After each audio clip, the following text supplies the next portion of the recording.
Querido Mestre Jesus, nosso divino amigo e benfeitor, nos reunimos, Senhor, nesta noite, entre amigos queridos, nos reunimos junto aos nossos benfeitores espirituais. Abrimos os nossos lares, abrimos os nossos corações, para recebermos a Tua luz, para recebermos o Teu amor. Pedimos, Senhor, que estejas entre nós, abençoando a cada um aqui presente, abençoando os familiares de cada um de nós, nossos entes queridos, amigos, aqueles que trazemos em nossos pensamentos. Pedimos, Senhor, que nos envolva a todos. Pedimos que nos ajude no aprendizado desta noite. Que as lições do Teu Evangelho, Mestre, edifiquem as nossas vidas. Sirvam de base para as novas construções que fazemos. Pedimos, Senhor, a compreensão das Tuas palavras,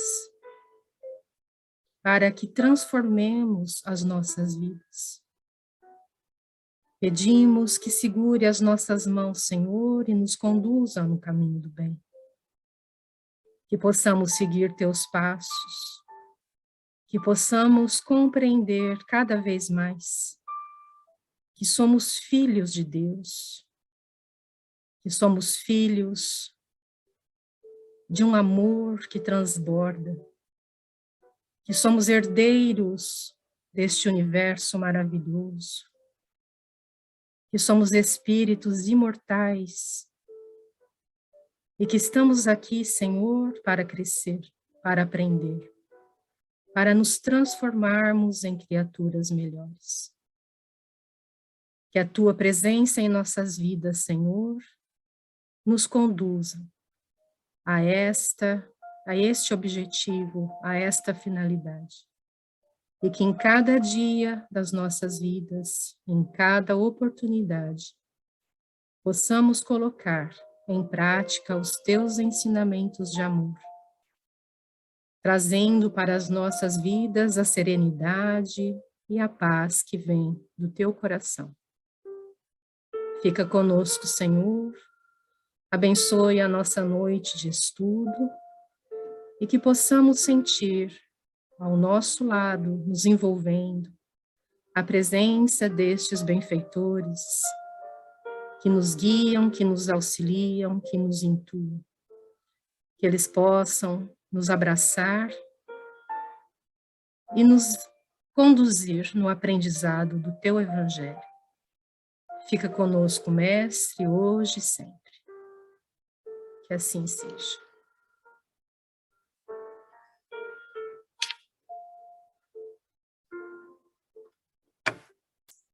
Então, vamos lá. A Vânia pode começar a leitura? Vânia, por favor.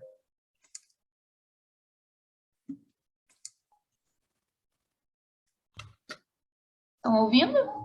Sim, agora sim.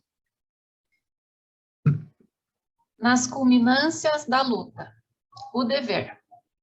O dever é a obrigação moral da criatura para consigo mesma, primeiro, e em seguida para com os outros. O dever é a lei da vida. Com ele, deparamos nas mais ínfimas particularidades, como nos atos mais elevados. Quero aqui falar apenas do dever moral, e não do dever que as profissões impõem. Na ordem dos sentimentos, o dever é muito difícil de cumprir-se, por se achar em antagonismo com as atrações do interesse e do coração. Não tem testemunhas as suas vitórias e não estão sujeitas à repressão suas derrotas. O dever íntimo do homem fica entregue ao seu livre-arbítrio. O aguilhão da consciência, guardião da probidade interior, o adverte e sustenta, mas muitas vezes mostra-se impotente diante dos sofismas da paixão. Fielmente observado, o dever do coração eleva o homem. Como determiná-lo, porém, com exatidão? Onde começa ele? Onde termina? O dever principia, para cada um de vós, exatamente no ponto em que ameaçais a felicidade ou a tranquilidade do vosso próximo. Acaba no limite que não desejais ninguém transponha com relação a vós. Deus criou todos os homens iguais para a dor, pequenos ou grandes, ignorantes ou instruídos, sofrem todos pelas mesmas causas, a fim de que cada um julgue em sã consciência o mal que pode fazer. Com relação ao bem, infinitamente varia nas suas expressões, não é o mesmo o critério. A igualdade em face da dor é uma sublime providência de Deus, que quer que todos os seus filhos, instruídos pela experiência comum, não pratiquem o mal, alegando ignorância de seus efeitos. O dever é o resumo prático de todas as especulações morais. É uma bravura da alma que enfrenta as angústias da luta.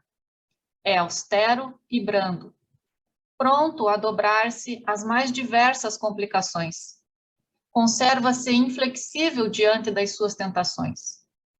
O homem que cumpre o seu dever ama a Deus mais do que as criaturas e ama as criaturas mais do que a si mesmo. É a um tempo juiz e escravo em causa própria. O dever é o mais belo laurel da razão. Descende desta, como de sua mãe, o filho. O homem tem de amar o dever, não porque preserve de males a vida, males aos quais a humanidade não pode subtrair-se, mas porque confere à alma o vigor necessário ao seu desenvolvimento. O dever cresce e irradia sob mais elevada forma, em cada um dos estágios superiores da humanidade. Jamais cessa a obrigação moral da criatura para com Deus. Tem esta de refletir as virtudes do Eterno, que não aceita esboços imperfeitos, porque quer que a beleza da sua obra resplandeça a seus próprios olhos. Lázaro, Paris, 1863, Evangelho segundo o Espiritismo, capítulo 17. Obrigada, Vânia. Adriana, é contigo. Por favor. Bom, vamos lá. Nas culminâncias da luta, Espírito Carbar Schutel. Muitas vezes vivemos normalmente 10 longos anos conquistando patrimônios espirituais para viver apenas 10 minutos fugazes de modo extraordinário e excepcional. É o clímax da vida, onde somos chamados às contas na aferição de responsabilidades intransferíveis e que, não raro, percebemos intuitivamente a derramar lágrimas que pressagiam amargas lutas. Aprendemos dia a dia, a pouco e pouco, anos seguidos, o desprendimento de bens transitórios para enfrentarmos a prova do desapego maior em momentos breves. Experimentamos por vários lustros a repetição, instante a instante, de um dever trivial para testarmos a própria perseverança no epílogo desse ou daquele problema, aparentemente vulgar, mas de profunda significação em nosso destino. Adquirimos forças íntimas, vivendo toda uma encarnação, a preparar-nos para a demonstração de coragem num minuto grave de testemunho. Alpinistas da evolução, que destilam suor, de escarpa em escarpa, galgamos a montanha da experiência, adestrando-nos para transpor a garganta que nos escancara o abismo diante da tentação. estudantes comuns nos currículos da existência, enceleiramos preciosos conhecimentos em cursos laboriosos de observação e trabalho, para superarmos a prova eliminatória, às vezes num só dia de sacrifício. Estamos sempre face a face com a banca examinadora do mundo, pois onde formos, seremos convocados à confissão de nossa fé e consequente valor moral. O minuto que se esvai é a nossa oportunidade valiosa. O lugar onde estamos é o anfiteatro de nossas lições contínuas. Por isso, caminhar sem Jesus nos domínios humanos é sentir que a água não dessedenta, o alimento não sacia, a melodia não eleva, a página não edifica, a flor não perfuma, a luz não aquece. Entretanto, amparados no Cristo, todos somos autossuficientes, porquanto dispomos de apoio, esclarecimento e fortaleza em qualquer transe aflitivo com que a vida nos surpreenda. O alento que a certeza da fé raciocinada nos proporciona transcende todas as consolações efêmeras que possamos auferir de vantagens terrenas, de vez que nos faculta trabalhar sem fadiga, ajudar sem esforço, sofrer sem ressentimento e rir engolindo o pranto. Marchemos assim, arrimados nos padrões do Divino Mestre, sem que nos creiamos no pretenso direito de reclamar ou maldizer, tumultuar ou censurar. Desistamos de reivindicações, privilégios, prêmios ou honrarias de superfície, porquanto urge aspirarmos à medalha invisível do dever retamente cumprido que nos brilhe na consciência, a coroa da paz que nos cinja os pensamentos e a carta branca do livre-arbítrio que nos amplie o campo de ação no bem puro. Regozija-te, pois, se a tua fé vive analisada na intimidade do lar, combatida na oficina de trabalho, fustigada no círculo de amigos, fiscalizada na ribalta social ou testada na enxerga de sofrimento. Somente conduzindo a nossa cruz de renúncia às gloríolas do século, com a serenidade da abnegação e com o sorriso da paciência, é que poderemos ser recompensados pelo triunfo sobre nós mesmos, nas rotas da perfeita alegria. Livro Ideal Espírita, autores diversos, Francisco Cândido Xavier.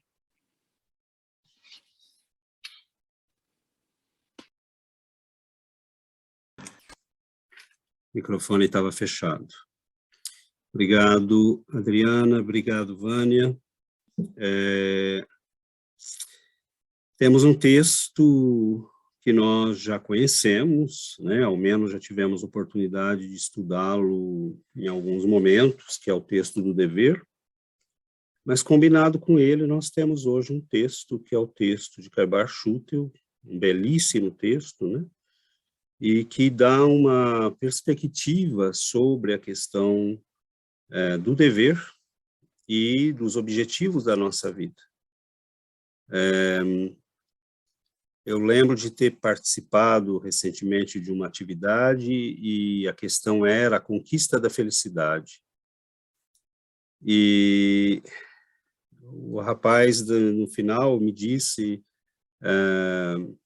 depois que fechou a transmissão, ele falou, você deu um foco aí, né, um ângulo de vista que não é muito habitual, né?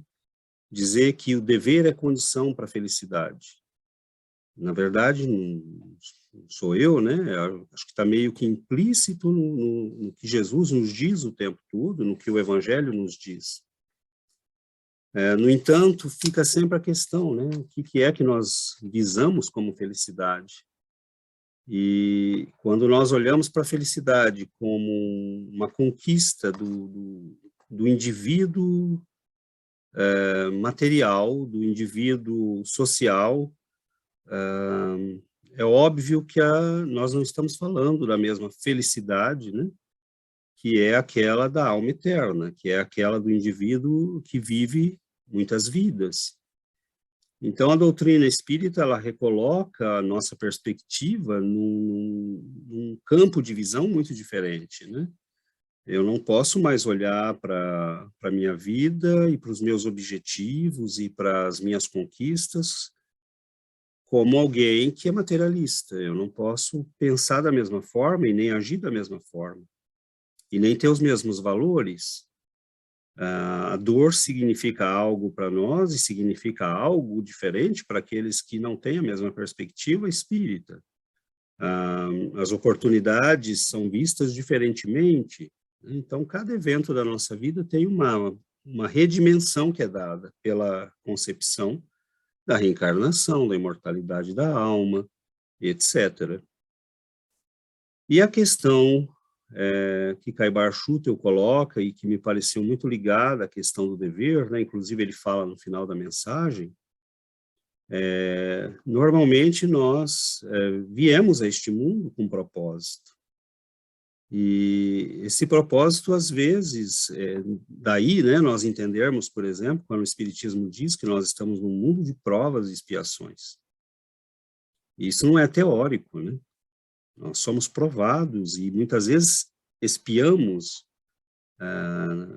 segundo as nossas necessidades, né? Não vamos entrar na diferença dos dois agora, não importa. Mas é um mundo, é um planeta de provas e expiações. Basta estar vivo, né? Estar vivo para que a gente possa saber disso. Né? A qualquer momento nós podemos ser testados, provados e viver situações muito difíceis. E, no entanto, ele diz que muitas vezes a nossa vida se passa durante anos e a gente não se dá conta que nestes anos, né, quando eu li esse texto, me veio muito a imagem, né, da entrada de José no Egito, e o faraó tem aqueles sonhos, né, e ele interpreta os sonhos para o faraó, dizendo, né, as 7 vacas gordas, né, que o senhor viu, que depois saem, né, e se transformam em 7 vacas magras, são 7 anos de abundância que o senhor terá. E depois eles vão se transformar em anos de terrível seca, né, fome e dificuldade. E o faraó, né, advertido daquilo, faz a pergunta óbvia de um governante consciencioso: como é que eu posso me preparar para isso? E José, né, é contratado para assumir a intendência, né, do faraó e preparar durante aqueles 7 anos de abundância reservas para os anos de penúria. E eu lembrei dessa história porque muitas vezes é isso que nos acontece. O mundo é muito cheio de tentação, o mundo nos desvia muito fácil, né? Infelizmente parece que só a dor nos chama à consciência, ao acordar, né? E isso nos acontece o tempo todo, desde que a gente tenha um pouco de tranquilidade, de bem-estar, de riqueza, nós já começamos a cair nas ilusões e já vamos nos deixando levar e levar e levar. E é interessante porque ele fala, às vezes a gente vive 10 anos para ser provado 10 minutos. Então, são 10 anos que a gente deveria ver, né? Nós poderíamos olhá-los como os 10 anos gordos, né? De abundância, de possibilidades, nos quais a gente pode se preparar para esses eventos cruciais da vida. São, às vezes, 10 minutos, mas podem ser 10 meses, 10 dias, é figura de linguagem que Kaibar Schutel usa. Mas são momentos cruciais, são momentos nos quais nossas capacidades, nossa fé, nossa força, nossa coragem, nossa paciência, nossa determinação são testados. E nós somos chamados, muitas vezes, nos períodos de abundância, a se preparar para isso, né? Então, faço essa introdução e, lendo os textos, me veio muita coisa ao pensamento, mas lanço só essas primeiras palavras para que a gente possa, né, ter mais participações e com as participações, enriquecer, né, os diferentes pontos de vista. É muito rico, há muita coisa nesses dois textos. A Giovana até comentou comigo, ela falou talvez fosse até melhor ter sido separado, né, porque são dois textos que tem muita coisa em cada um deles, mas nada impede que nós retornemos no futuro, né, a um deles ou aos dois, como for possível, né. Então, abro a palavra aos nossos queridos irmãos que se sentirem inspirados para começar e vamos enriquecer aí as participações e o aprendizado para nós todos.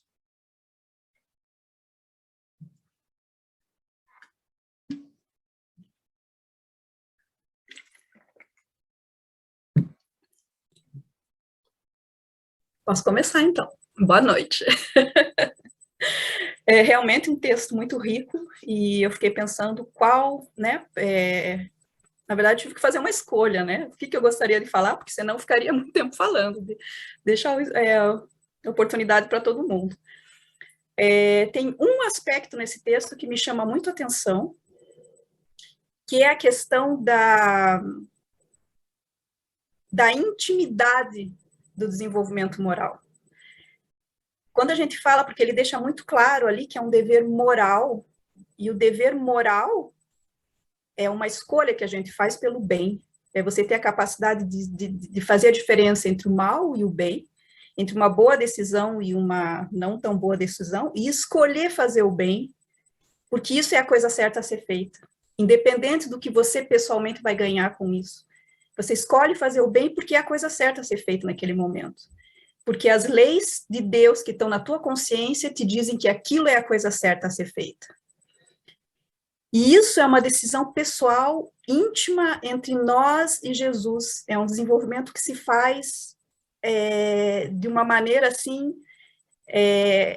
invisível. O que eu quero dizer é, quando ele diz ali, a medalha invisível que a gente recebe por ter feito bem, não existe plateia para dizer, parabéns, você fez a coisa certa. É um sentimento que tenho certeza que todo mundo já sentiu, de bem-estar tão grande quando você diz, eu consegui fazer a coisa certa, que você deita de noite e você dorme tranquilo, porque você diz, eu sei que eu estou no caminho certo, eu sei que eu estou fazendo a escolha certa, independente do que materialmente eu vou ganhar, independente de todos os ganhos pessoais que eu posso ter, eu sei que moralmente eu estou me desenvolvendo, eu cumpri o meu dever.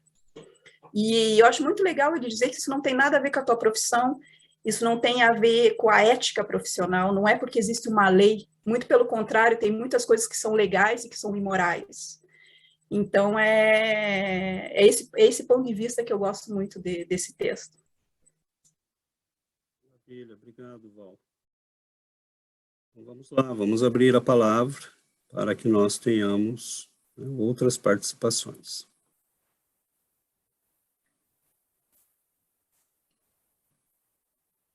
Acho que o cumprimento do dever, né, é estar em, como a Val acaba de dizer, é estar em paz com a consciência, né? Então, o cumprimento do dever está ligado ao cumprimento das leis divinas, porque as leis divinas estão na nossa consciência, como está lá no livro dos Espíritos.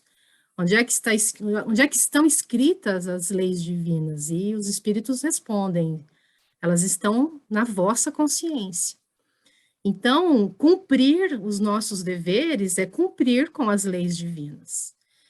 E o fato de estarmos aqui estudando, né, o Evangelho, nós estamos aprendendo a colocar em prática as leis divinas e, dessa forma, cumprindo com os nossos deveres, né, de filhos de Deus. Então, quando a gente aprende, por exemplo, que ser grosso, ser grosseiro com uma pessoa não é correto, então antes a gente era grosseiro com alguém e a gente não ligava, a gente ia dormir tranquilo com aquilo, mas hoje a gente estudando, a gente sabe que a gente não deve desrespeitar ninguém, a gente não deve, né, ser grosseiro com ninguém, então o conhecimento, ele vai burilando, né, a nossa consciência, e a gente passa a ser pessoas melhores, criaturas melhores. Então, o estudo que a gente faz, né, que a gente, a cada semana, que a gente, todo esse cultivo, né, do evangelho vai transformando o nosso, vai nos acrescentando coisas novas e vai burilando, né, o nosso conhecimento, e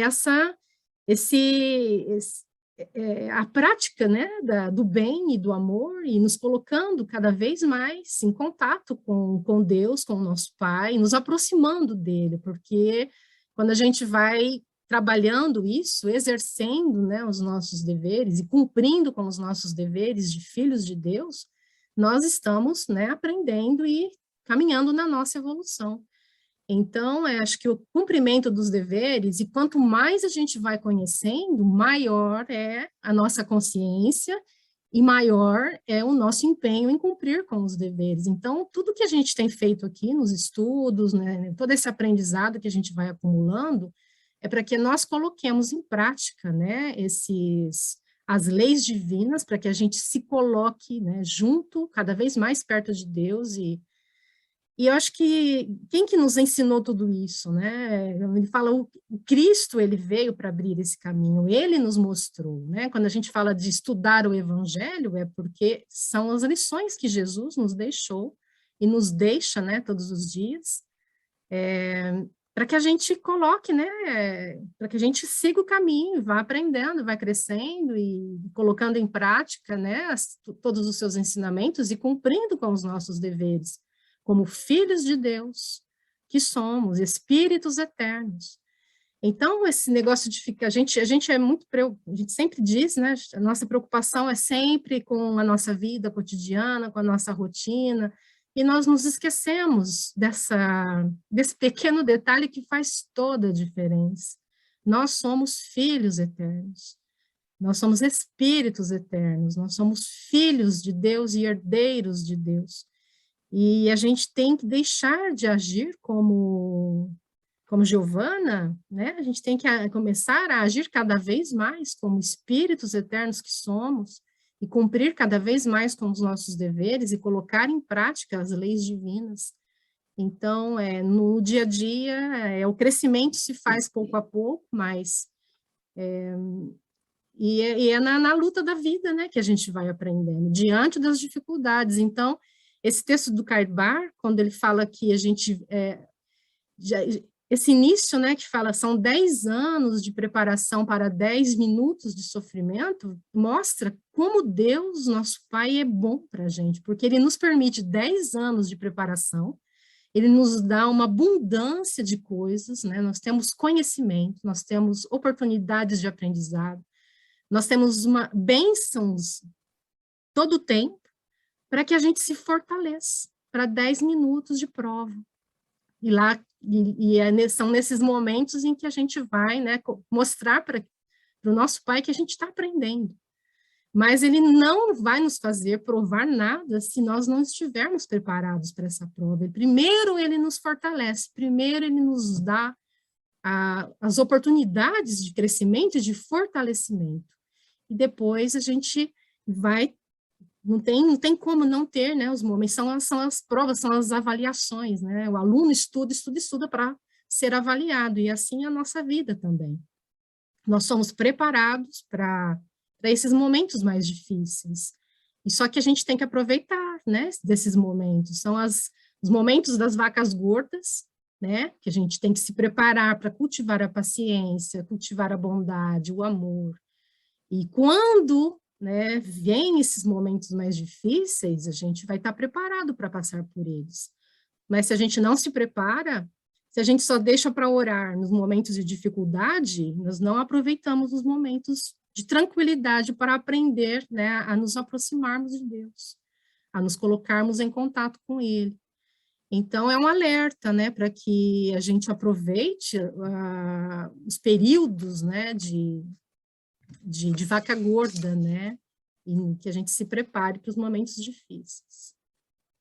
Bom. Santo Tomás de Aquino, Adriana, só uma coisa rapidinha. Santo Tomás de Aquino dizia que ele nunca tinha dificuldade de explicar os princípios gerais, mas que era muito difícil passar dos princípios gerais para a aplicação individual.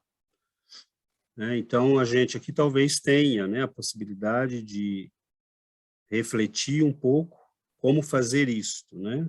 Ninguém duvida que o dever é importante, mas como ele se aplica na vida de cada um de nós é passar do conceito geral para a aplicação prática individual, né? Então, que a gente tenha isso em foco, né? Cada um de nós tem uma realidade diferente e cada um de nós tem que fazer esse exercício, né? De como é que eu posso transpor o princípio geral, que me parece amar o próximo, ninguém questiona, mas como é que eu transponho isso para a minha vida, concretamente, né? Dever. Então, esse é um pouco o exercício também que lá dentro de nós, né, nós podemos ir fazendo enquanto, né, ouvimos os nossos irmãos e refletimos juntos. Oi, Adriana. Não, a Giovana estava falando, né, de toda a preparação, né, dos 10 anos de preparação para os 10 minutos. Aí eu gostei muito do que o Caibar falou, né, da questão do palco, né, e a gente nunca sabe, é como se a gente estivesse num palco se preparando para uma apresentação. Então, a gente se prepara, faz ensaios, ensaios, ensaios, e na hora da apresentação, né, que seria a hora da prova, da aprovação, a gente vai estar pronto ou a gente não vai estar pronto? A gente levou com seriedade aquele ensaio, a gente se preparou como deveria, né? Porque a gente, na verdade, a gente não sabe qual é a hora que você vai ter que apresentar verdadeiramente fazer aquela apresentação. Você não sabe a hora que a prova vai vir na sua vida, né? Então, se você está fortalecido realmente, se prepara como deveria, você vai estar forte na hora, né? Mas o que eu gostaria de falar também sobre o capítulo do Evangelho é dever, né? Dever. Eu fiquei pensando, toda vez que eu penso em dever, eu penso em obrigação, né? E aí eu comecei a pensar no capítulo do Evangelho, né? Essa parte está dentro do capítulo Sede Perfeitos. E aí, sede perfeitos, é difícil, a gente é ainda muito imperfeito, né? Mas a gente está caminhando para essa perfeição. Então, o que a gente tem que praticar para poder um dia chegar nessa perfeição? Então, qual que é a obrigação que a gente tem, né? Para poder chegar nessa perfeição? Então, a nossa obrigação é realmente praticar a justiça, né? O amor e a caridade. E a caridade, né, ela é muito importante, porque se a gente coloca todas as nossas paixões, se a gente deixa as nossas paixões predominarem, a gente não consegue ser caridoso, né? Então, esse que é o nosso grande dever, né? É fazer a nossa reforma íntima para não deixar as nossas paixões virem à tona e para que a gente possa ser caridoso 100% do tempo. A gente ainda não consegue, né? Mas a gente um dia vai conseguir. A gente está no caminho. Eu sou positiva lá. Então, é isso. E não deixar que os momentos que a gente caiu, né? A gente tomba o tempo todo. Pode ser que um dia a gente consiga fazer tudo certo, mas no outro dia às vezes a gente faz alguma coisa errada, mas é levantar a cabeça, ir em frente e falar, não, vou tentar fazer direito. E aí é esse o ensaio, né? A gente vai ensaiando, vai ensaiando. E aí na hora de uma prova verdadeira, né? De uma prova mais intensa, a gente vai estar mais forte, né? Então, são esses pequenos tombos que nos fortalecem para a hora do vamos ver mesmo, né? Para a hora da verdadeira necessidade de praticar essa caridade e deixar as nossas paixões adormecidas, né? Perfeito, Adriana. Oi, Val.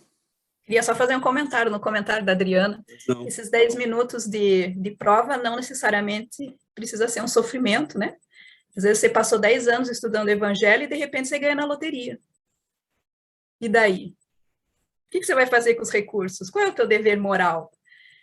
Às vezes são escolhas que a gente tem que fazer que não são necessariamente grandes sofrimentos, são simples escolhas e que você vê depois que não era uma simples escolha, que era uma escolha que realmente estava implicado o teu desenvolvimento moral, onde que você estava, né, com tudo que você tinha aprendido. Então, só um pequeno comentário. Esse é um exemplo, né, que a Val deu de quando a gente passa do geral para o prático, né, e a gente poderia dar muitos exemplos. Eu não sei se vocês já notaram, mas, na verdade, quais são os grandes conflitos que nós vivemos? Quase sempre são conflitos entre o dever e o prazer, as tentações do mundo. Uma aventura casual, o respeito ao parceiro, aceitar a propina, ou manter a honestidade. E a gente poderia começar a dar exemplos, né, que vão trazer, né, o nosso estudo do geral para os casos, né, para a análise de casos. Não vamos entrar nisso, porque aí a gente não acabaria nunca. Mas para cada um de nós, é essa a questão. E isso é real, é esse o trabalho, esse é o desafio nosso como cristão. Agora, não há sentido no cumprimento do dever se nós não temos uma perspectiva correta da vida. Não há sentido. Por que eu vou a obrigação que a Adriana falou, por que eu vou me obrigar a algo que é doloroso às vezes, que me impõe sofrimento, que me restringe, que diminui meu prazer? Porque muitas vezes o dever é isso. Então, a pessoa tem que ter uma consciência moral de si mesma, que vai muito além do César, Giovana, Maria, Pedro, né, o indivíduo que está ali naquele momento, naquela encarnação. Ou você se olha como uma alma eterna, e tudo o que você faz tem consequências para essa alma eterna, ou a gente não consegue assumir o dever. Né? Então, qual é o meu dever se eu estou enfrentando um diagnóstico difícil? É lutar. É manter a minha postura de coragem. Por quê? Porque não sou só eu. São aqueles que estão comigo. Por que eu devo me manter firme se eu fui roubado por um amigo? Porque toda a minha família precisa que eu fique firme. Se eu me desesperar, todo mundo se desespera. Né? Então, o dever, ele fala, o dever é conosco, é para comigo mesmo, porque eu sei que eu sou um filho de Deus, eu sou eterno, eu preciso agir em função dessa eternidade, mas o meu dever também é para com os outros. Então, é amar mais a Deus do que a mim, porque eu preciso respeitar as leis divinas e amar mais as criaturas, né, do que eu me amo. Então, é pensar nos outros. Né? Sofrer não é fácil. Não importa o tipo de sofrimento. Ser abandonado por um parceiro, muitas vezes ingrato, né? Como a Val falou, tem a loteria, né?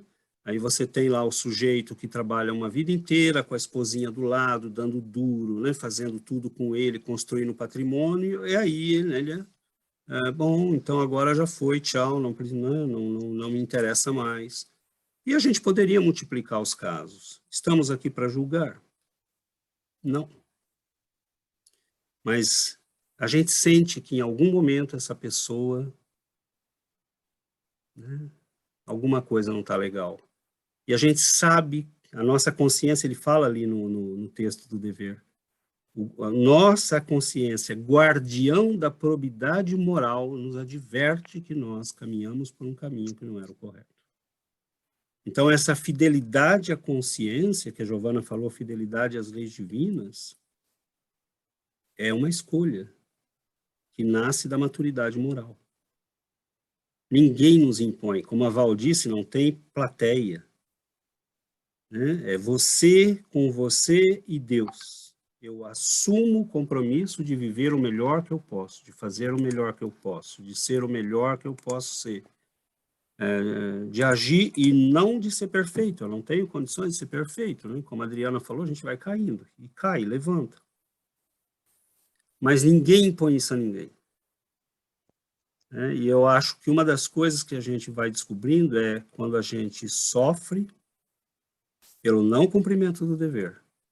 Isso nos alerta que o cumprimento do dever pode ser uma boa opção.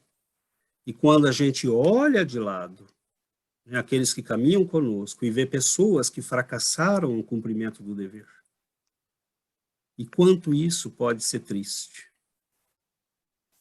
Todos nós temos na nossa história, né, um pai que não foi, né, 100%, uma mãe que falhou, um colega que não foi muito correto, um professor que não cumpriu seu dever. E nós vemos como isso marca, mas como isso marca principalmente a pessoa no longo prazo. Porque nós temos que carregar as consequências do que nós fazemos. E quando eu falava de perspectiva, e termino aqui, se eu tenho a perspectiva de que eu vim para esse mundo e eu preciso construir um grande patrimônio, eu preciso ter um nome célebre, eu preciso ser conhecido, é claro que isso são objetivos que mudam completamente a minha noção de dever. Agora, se eu me vejo realmente com o propósito de ter vindo a este mundo, eu estou consciente das minhas encarnações. Eu posso não lembrar delas, mas eu sei que eu tive outras. E que nessas encarnações eu posso ter feito muito mal. Então, que as minhas provas, as minhas lutas, os meus calcanhares de Aquiles, né, digamos assim, porque cada um de nós é tentado em alguma coisa diferente, mostram onde estão as minhas áreas frágeis e onde o dever para mim tem que ser uma coisa, naquela área principalmente, tem que ser para mim uma coisa sensível, que eu tomo cuidado com aquilo. Então, para cada um de nós é uma realidade diferente. Agora, se eu estou consciente disso, eu sei que eu não vim a passeio nesse mundo. E, infelizmente, nos anos de vaca gorda, né, de fartura, de abundância, de saúde, de dinheiro, de família, né, todo mundo bem, todo mundo com saúde, nós esquecemos e nós caminhamos pelo mundo como se tivéssemos vindo a passeio. Todos nós fazemos isso o tempo todo. Então, não é viver com tristeza. O cristão não é alguém que vive com tristeza porque cumpre deveres. Ele vive com alegria porque cumpre deveres. Porque o dever é a porta estreita que falava Jesus. Essa é a porta estreita. E ele dizia, né, quão poucos passam por ela. Todo mundo escolhe a porta larga, das facilidades, dos prazeres. É o mais fácil. Mas onde cada uma nos leva, né? Essa é uma reflexão que nós temos que fazer intimamente, né? Dentro do nosso coração. Vamos lá, vamos abrir para mais. Oi, seu Nícias. Sim. Eu vou comentar rapidamente também o que eu vejo assim, né? Sobre o dever. Eu vejo o dever como ele que controla a consciência. Ele abraça a consciência para que ela irradie o amor, a paciência, a ternura. Então, se não houver essa condição, nós não vamos ter uma conduta reta. Eu passei, assim, particularmente, né? Depois que eu comecei a compreender mais o Evangelho, vivenciar mais as dores do próximo, é que eu passei a alimentar mais o de dever. Enquanto eu só estava levando assim, tudo mais na superficialidade, eu não tinha compromisso moral, espiritual com ninguém, né? E uma outra coisa também que eu coloquei aqui, a criatura tenho o dever de refletir as virtudes do eterno, ou seja, o espelho, a mente, né, é o espelho da vida. Eu tenho que direcionar essa minha mente, né, para as virtudes do eterno, diante das circunstâncias da vida. Muitas vezes eu não dirijo esse meu espelho para o trabalho, para a orientação, para o amparo daquele que está ao meu lado, para o desenvolvimento meu, dos estudos e tudo. Se a gente não tiver essa disciplina, nós não vamos conseguir nada na vida, né? Então, eu tenho o dever, eu vejo assim, é como se fosse um condutor onde vai levar o bem, a paciência, né, para os lugares, porque esse é o dever. E, finalizando aqui, essa condição do dever de refletir as estudos, porque Deus ele quer uma continuidade da obra dele, manter, igual você tem a casa aqui. Qual que é o meu dever? Eu tenho que manter essa casa, né, organizada, a família em condições de viver naquele ambiente, com trabalho, com estudo, né? Então, essas obrigações, a pessoa demora um pouco a entender, porque nós temos tanta obrigação com a matéria e não com o espírito. Você acha que dever é você levantar cedo, ir para o seu trabalho, almoçar no horário, quer dizer, não tem nada a ver com o dever espiritual, né? Então, seria mais isso aí. Perfeito, seu Nícias, muito obrigado. Aguardando que algum colega levante a mão, aproveito o espaço só para dizer que eu falei agora de pouco que nosso grande conflito sempre é o dever e alguma coisa, né? Como prazer e as tentações do mundo. E se nós esperarmos esses 10 anos para viver os 10 minutos de tentação, né? De prova, que pode ser um sofrimento, ou como a Val bem lembrou, né, pode ser uma prova ao inverso, né, um excesso de prazer que nos é oferecido, nós não vamos conseguir vencer. Por isso que o dever é uma estratégia interessante. É o dever das pequenas coisas, dia após dia, porque eu preciso habituar. Gente, se a gente para pensar, sim, nós somos almas rebeldes. Eu não posso falar pelos outros, mas eu me conheço. Nós somos almas rebeldes, nós somos almas teimosas, nós somos almas que acreditamos que, não, eu sei o que é bom para mim. Deus não sabe o que é bom para mim, eu sei. Né? E se ele deixa, a gente vai correndo para o abismo mesmo, não tem erro. Nós já fizemos isso muitas vezes. Né? Com a nossa teimosia, com a nossa arrogância.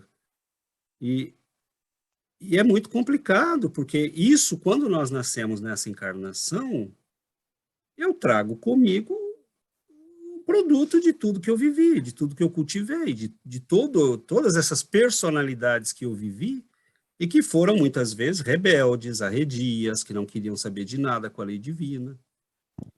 Então, é por isso que o dever não é uma coisa fácil. Né? Porque é como você dizer, não, finalmente eu decido, né, que eu vou obedecer à lei, que eu vou tentar me ajustar à lei, e até que eu perceba, né, que isso é uma vantagem, que isso me traz felicidade, que é o que Jesus dizia, é o jugo leve. Né?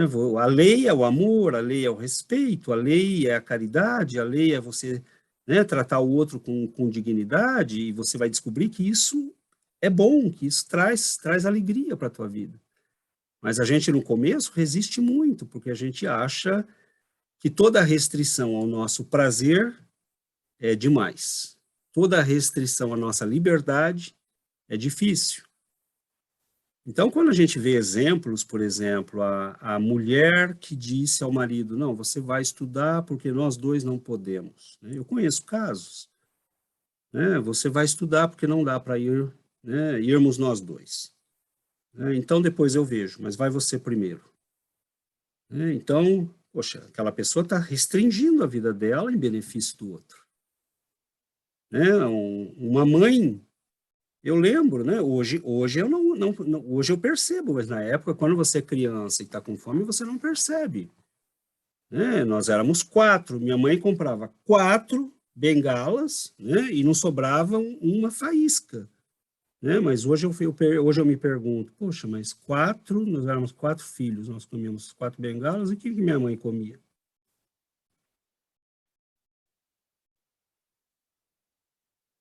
Né? E quantas mães estão fazendo isso? Por esse mundo afora. Então, isso é restrição do prazer. Por quê? Dever de criar os filhos. Então, tem muita gente cumprindo o dever, e cumprir o dever, muitas vezes, significa perda de prazer, perda de liberdade. Mas perda de que prazer? Daquele que te destrói, mais cedo ou mais tarde. Perda de que liberdade? Daquela que te leva para o abismo, mais cedo ou mais tarde. Então, a gente tem trocado tesouros eternos por riquezas ilusórias que não duram muito tempo. E essa tem sido a nossa história, porque nesses séculos todos, quando chega a palavrinha dever, a gente corre que nem o capeta corre da cruz, né? Dever não, prazer sim. E aí a gente se complica. Mas vamos lá, vamos abrir a palavra. Temos ainda alguns minutos.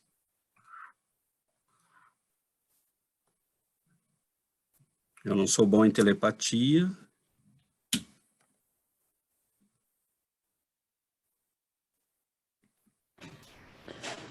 Boa noite. Oi, Yuri. Eu estava pensando que há tantos deveres e que é muito difícil vê-los, é muito difícil percebê-los, analisá-los, né? E, sobretudo, cumpri-los. Então, eu acho que nossa inferioridade, essa não nos permite valorizar os deveres com prazer e muito menos com desprendimento, né? Então, eu acho que nosso orgulho, nosso egoísmo nos impedem a amar verdadeiramente esses deveres aceitos. Eu vejo esses deveres com Deus, com meus irmãos, como uns deveres que eu aceitei de certa forma, mas também penso que quando nós tomamos consciência da nossa imortalidade, de nossas potencialidades, possibilidades, então, bem naturalmente, essa vontade de modificar-se, de transformar-se. Tá? Então, eu acho que mais nós evoluímos na inteligência e na moralidade, mais vamos a valorizar esses deveres. Então, eu me lembrei de uma frase que eu escrevi no Facebook, de André Luiz, que ele disse, quando o homem cumpre seus deveres com alegria, ele se transforma na alegria do homem. Então, eu encontro muito essa frase muito profunda, e que eu espero que um dia eu vou ver meus deveres dessa forma. Eu diria, Yuri, que, né, do tempo que eu te conheço, isso já é uma verdade, né? E acredito que é uma verdade para muitos de nós aqui, se não para todos, porque quando... Eu já falei essa frase aqui uma vez, ela não é minha, né? É do filósofo Spinoza. Ele diz que a gente só troca um prazer por um prazer maior. Então, você só consegue embarcar, né, no trabalho espiritual quando você faz algum esforço. Né? A gente olha, né, por imitação a gente começa. Você fala, bom, aquela pessoa parece... Né, a gente olha para o Chico, olha para né, Dona Ivone Pereira, olha para todos esses grandes espíritos e espíritas, né, católicos, protestantes, tem grandes iluminados em todos os caminhos, né? E a gente chega perto dessas pessoas e fala, meu Deus, quanta paz, quanta serenidade, quanta força, quanto equilíbrio, eu queria ser assim, né? Isso quando a gente já está cansado, né, de dar cabeçada. Aí a gente, por imitação, começa. Só que é interessante porque quando você sente os primeiros prazeres dos primeiros combates vencidos, você descobre um prazer que você nunca conheceu. E quando você vê que cumprir os deveres começa a criar em você uma nova força, uma nova alegria, porque o cumprimento do dever começa a tocar todas as vidas que estão em volta de você. Então, assim, é o filho que vem para você desesperado, você acabou de receber, né, o convite daquela linda moça, né, para cair no mundo, e aí 3 semanas depois é o teu filho que vem, e você disse não, e aí é o filho que vem até você, desesperado porque aconteceu algo grave, vem conversar com você, e você pensa, e se eu não estivesse aqui? Com quem ele falaria? Então, estou dando um exemplo. A gente poderia dar centenas. Então, nosso confronto é sempre esse. Quando nós começamos a cumprir o nosso dever, não o dos outros, e nem a cobrar dos outros, o nosso dever.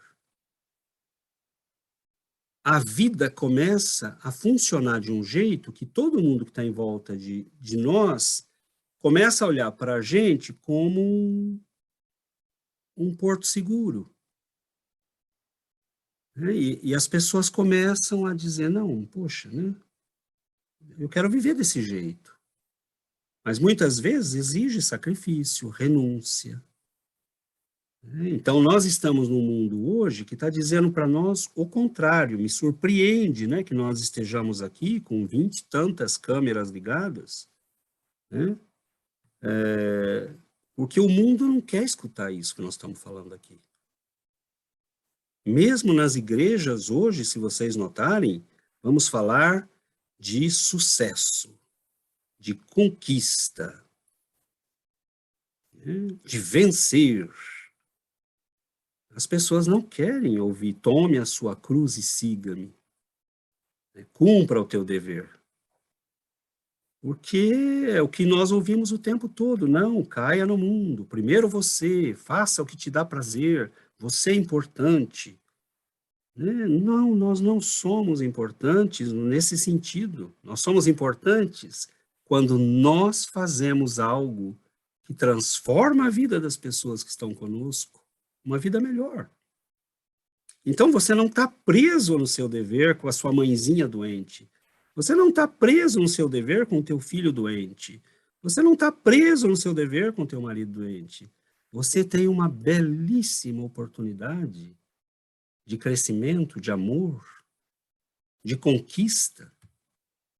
Então, nós não estamos presos a nada. Nós podemos deixar tudo e sumir no mundo. E falharmos mais uma vez com a nossa consciência. Então, quantas vezes nós fugimos? Fugir é o nosso hábito. Nós estamos acostumados a fugir, né? E a gente está vendo que a coisa está ficando cada dia mais complicada. Tem casamento que dura 6 meses, né? O bebê acabou de nascer, o casamento está acabando. Porque as pessoas, né, se não tiver tudo perfeito, acabou. O filho nasceu doente. Sim. E aí, o que nós fazemos? Fugimos ou enfrentamos? Lutamos ou nos acovardamos? Então, esses desafios morais estão presentes na nossa vida o tempo todo. E é muito bonito muito bonito, quando uma pessoa se coloca de pé, invisível, ninguém sabe muitas vezes quanta luta, quanto trabalho, quanto esforço aquela pessoa faz, como as mães silenciosas, né? E leva o seu dever com carinho, com amor, com resignação, com alegria mesmo. Então, são exemplos tocantes, né? São tocantes, porque são raros, mas talvez não tão raros assim, né? Porque muitos se fazem no silêncio e a gente não vê. Ninguém sai dizendo no meio da rua, eu cumpri meu dever, né? Ou estou fazendo o meu dever, cumprindo o meu dever com muita alegria. Mas isso só é possível quando eu não olho para mim como alguém que precisa ter prazer amanhã cedo, porque a vida vai acabar daqui a pouco. Se eu olhar para mim como um corpo que precisa viver tudo que é possível, porque a vida vai acabar, aí não tem como cumprir dever, né? Agora, se eu olhar para mim mesmo como uma alma eterna, que está aqui para conquistar aquilo que nunca conquistou, aí eu entendo que o dever é um sagrado, né? Uma sagrada oportunidade de crescimento espiritual. Oi, Daniel. Você ia falar alguma coisa? Não? Tive a impressão que você tinha feito sinal. Muito bom, meus irmãos. Alguém gostaria de mais? Davi? Seu Ulisses? É só uma frase que eu vou colocar, me veio assim na minha cabeça. O dever, luz da consciência para ligar a Deus. Quer dizer, se eu não ligar a Deus, eu fico sem luz.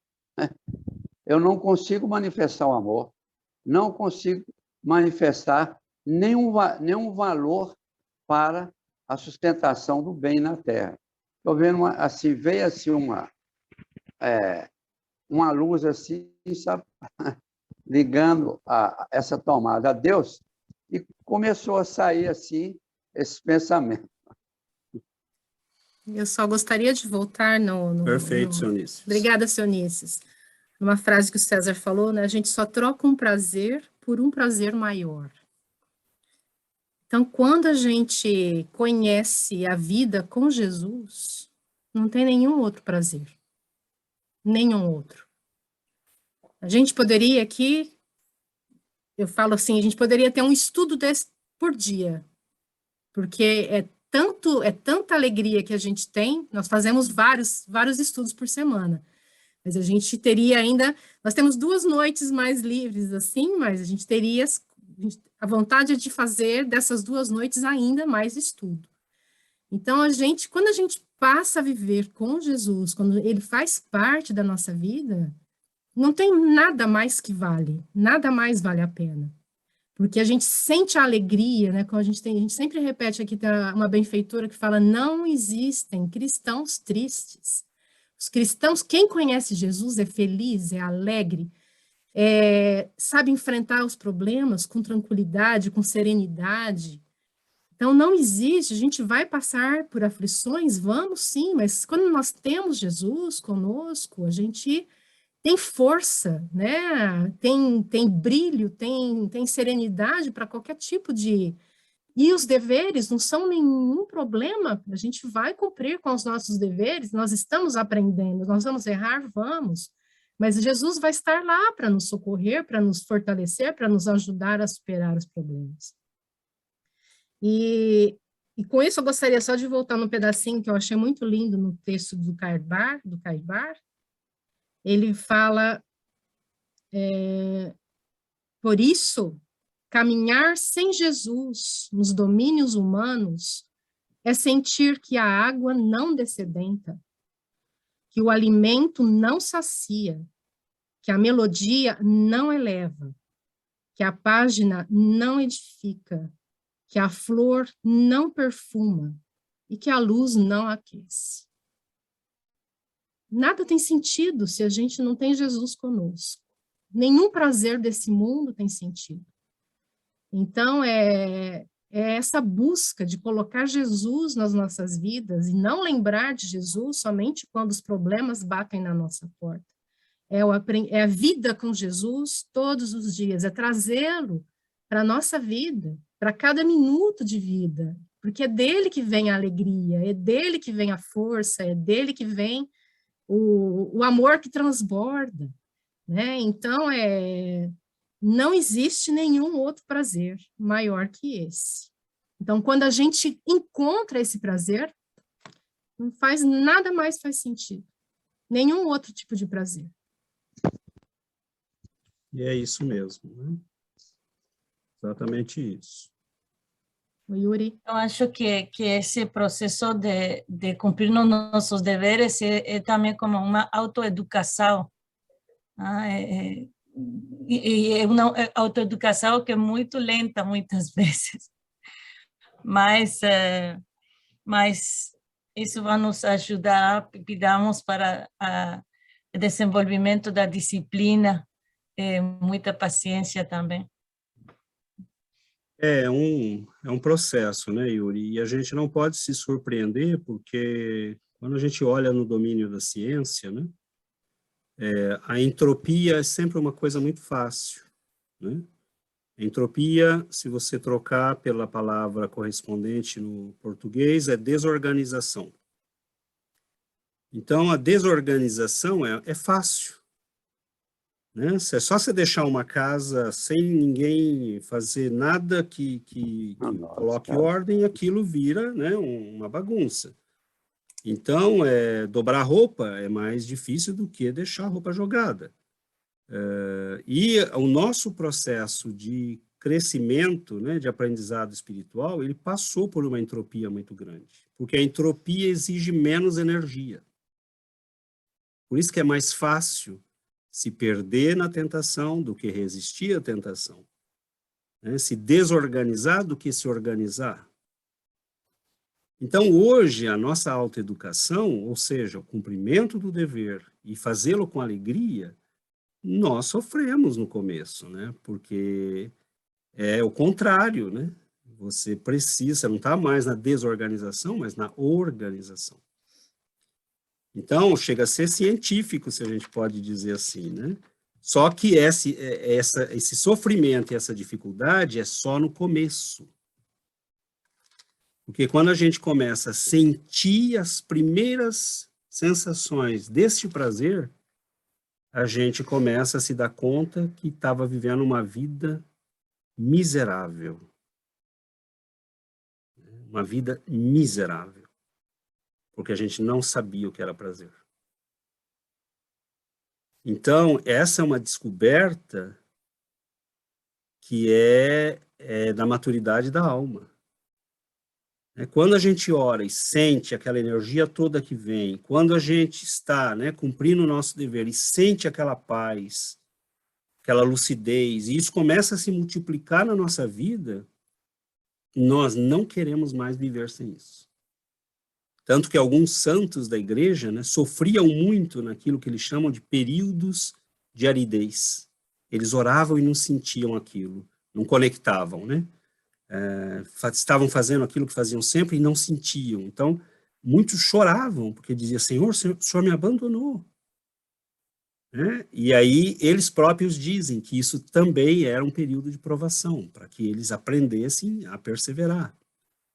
Né? Então, é muito bonito, porque quando a gente começa a experimentar o prazer da oração, né, da presença dos bons espíritos, da serenidade no nosso coração, da alegria de ver as pessoas ao nosso lado, crescendo, melhorando, porque nós estamos cumprindo o nosso dever. Isso vai dando uma alegria interior muito grande. E nós começamos a descobrir algo que é novo para nós, porque nós nunca nos passamos em segundo ou em terceiro lugar. Então, sim, é um processo de autoeducação, né? E que a gente vai enfrentando, aos pouquinhos nós vamos conseguindo organizar a bagunça que nós mesmos fizemos. Mas tem que começar devagar, né?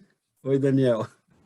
Eu só quero fazer um relato meu aqui, que quando o Ale me chamou para participar, ele falou assim, ó, tem um horário na sexta-noite, domingo à noite. Aí eu pensei, puta, nossa, domingo à noite, mas não vai dar. Na sexta-noite, nossa, mas nunca. Eu pensei, não, acho que não vou conseguir não, cara. Aí eu pensei, mas vamos lá, vai. Mas assim, eu tava assim, falei, cara, acho que não vou conseguir, cara, que os horários são muito ruins. Eu pensava, né? Mas hoje, isso virou para mim um dever. E que eu faço com prazer imenso. Para mim, hoje é impensável às quartas e sextas e domingo eu não participar disso, porque me traz uma alegria tremenda. Assim, meio que se eu não participo, parece que que falta, me falta a Alimento. vontade. Isso. Me falta isso. Então, eu que estou começando agora, então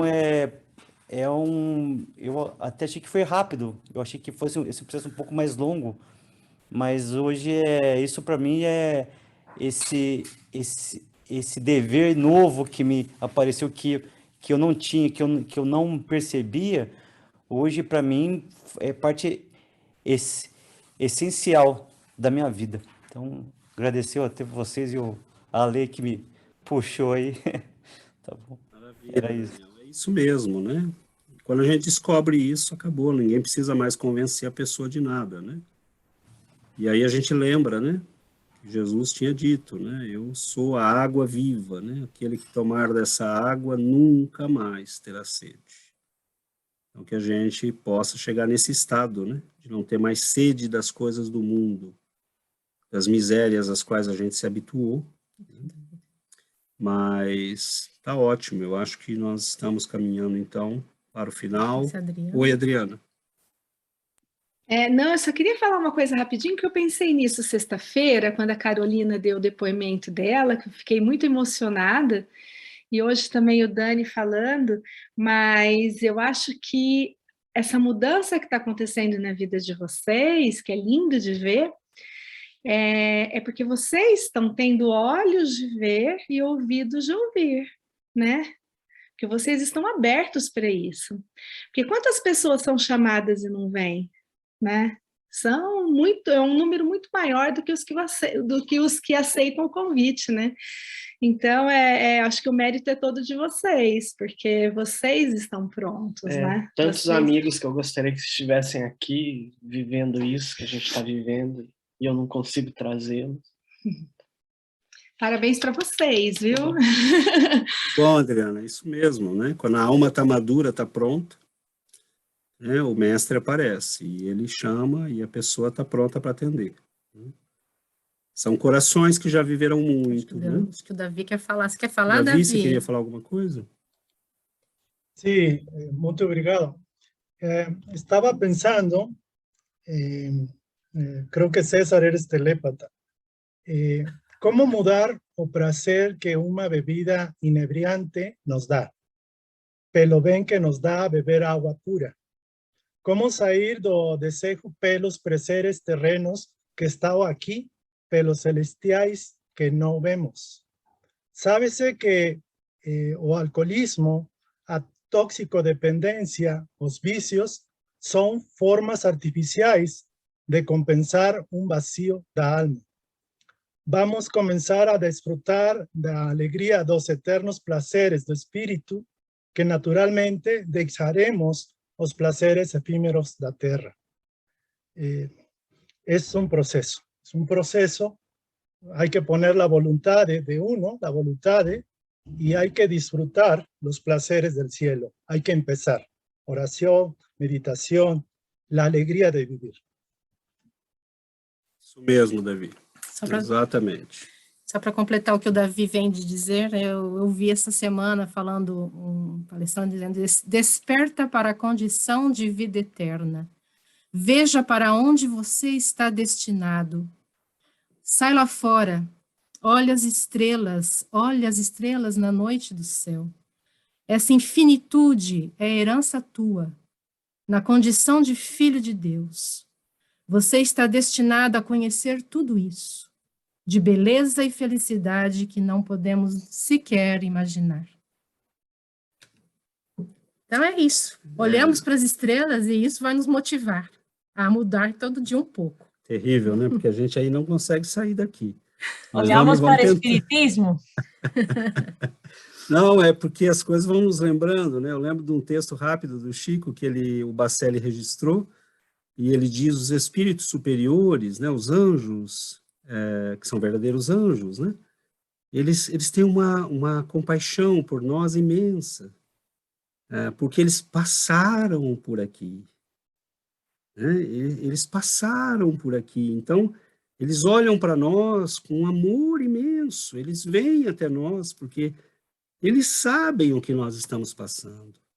Então, eu fiquei pensando nisso, né? Eu falei, como é que a gente explicaria, por exemplo, vamos supor, né, que você tem um animalzinho de companhia em casa, um gato, um cachorro, e aí você conseguisse se materializar ou reencarnar por alguns dias na forma de um cachorro para poder interagir de igual para igual com o seu cachorro, mas guardando a consciência que você tem. Tudo que você sabe. Como é que você explicaria para o seu cachorro o mundo de onde você veio? Como é que você diria para ele, você um dia vai ser mais do que isso? Então, como é que os anjos explicam para a gente? O sofrimento de agora? Não, ele é um escultor te modelando. Né? Você está vendo só um pedacinho. Eu sei o que você vai ser. Como é que Jesus explicaria para a gente de onde ele veio? Onde ele mora?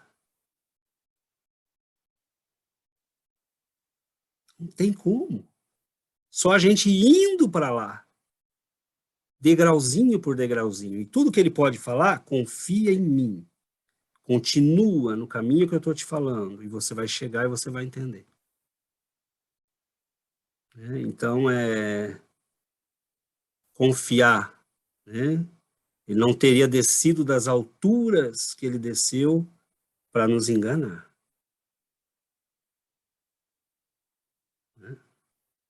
Ele não teria descido das alturas, passado pela cruz, para nos enganar. Então, que a gente reflita, né? Que a gente pense nisso tudo. Nosso tempo esgotou, então nós vamos fazer a nossa prece para finalizar.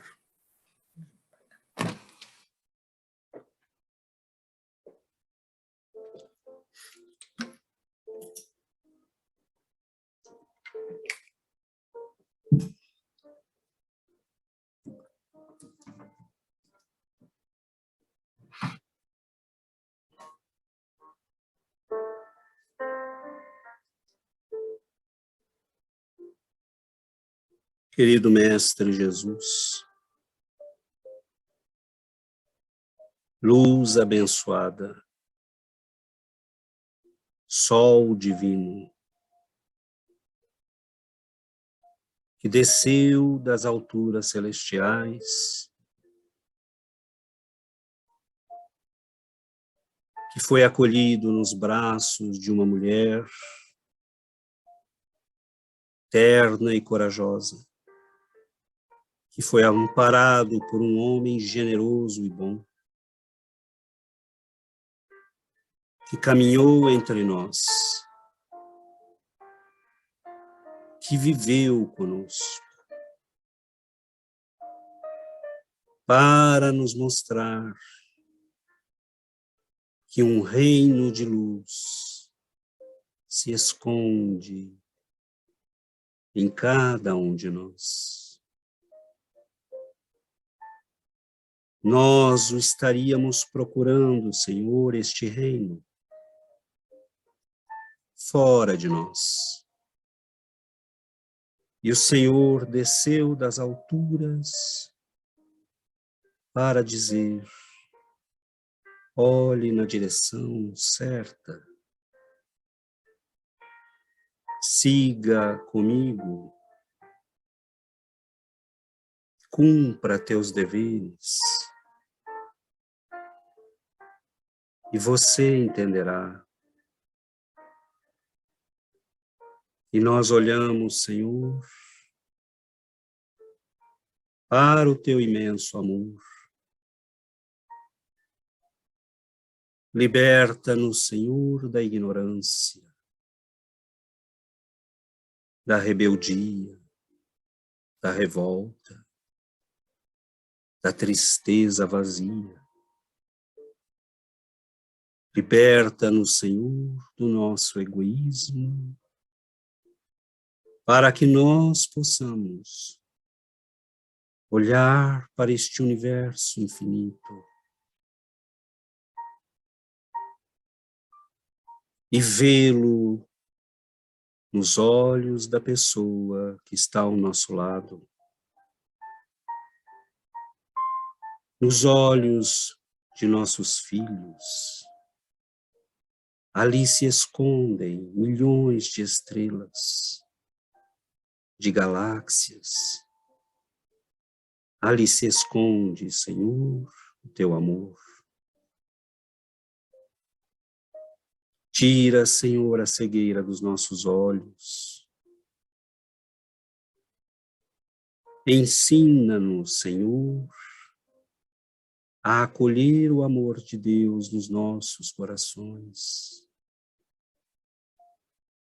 Somos ainda tão pobres, Senhor, de amor, de alegria, de gratidão. Ensina-nos, Mestre, a viver, a servir, a agradecer. Quantos dias tivermos sobre este mundo, que nós possamos vivê-los no alegre cumprimento do nosso dever de crescimento e de melhoria. Que a nossa oração, Senhor, sob o teu amparo e a tua bênção, possa se estender, cair como uma chuva abençoada, como um bálsamo curativo sobre os nossos entes queridos. Principalmente, Senhor, aqueles que estão fragilizados, que estão doentes, que passam ou passaram por cirurgias. Nós pedimos, Senhor, que esta luz poderosa os envolva, assim como a cada um de nós. Nós, Senhor, te pedimos que abençoe nossas vidas, que ilumine nosso caminho. Nós não temos os teus poderes, Senhor, mas ensina-nos a usarmos a vida, o tempo, os recursos, os meios que o Senhor colocou à nossa disposição para sermos mais úteis. Nós não podemos, Senhor, realizar as curas que o Senhor realizou, mas nós podemos abraçar nossos irmãos adoentados, socorrer a criança que sofre, amparar a mulher que cuida da família sozinha, proteger a criança que é agredida e desamparada. Nós podemos, sobretudo, Senhor, orar para que a luz do teu amor ilumine as vidas de todos nós. Nada somos se o teu olhar não está sobre nós. Nada podemos se a tua compaixão não está sobre nós. Nós te pedimos, Senhor, que seja feita a tua vontade e que o Senhor nos ensine a obedecer, a sermos mais humildes, a vivermos com a alegria daquele que sabe que o Senhor sabe o que é melhor. Então nós confiamos em Ti. Agradecemos, Mestre, pelo Teu imenso amor, pelo carinho dos nossos benfeitores, pela paciência com que cuidam de cada um de nós. Fique conosco, Senhor. Abençoa a cada um de nós e que nós possamos guardar no coração a alegria da Tua presença. Nós não caminhamos mais na escuridão. Nós Te conhecemos, Senhor. E nossos olhos procuram a luz. Nossos corações procuram o amor. Nossa alma procura a vida que o Senhor prometeu. Fique conosco, Mestre. Receba a nossa gratidão. Nos ampare hoje e para todo sempre. Que assim seja, Senhor.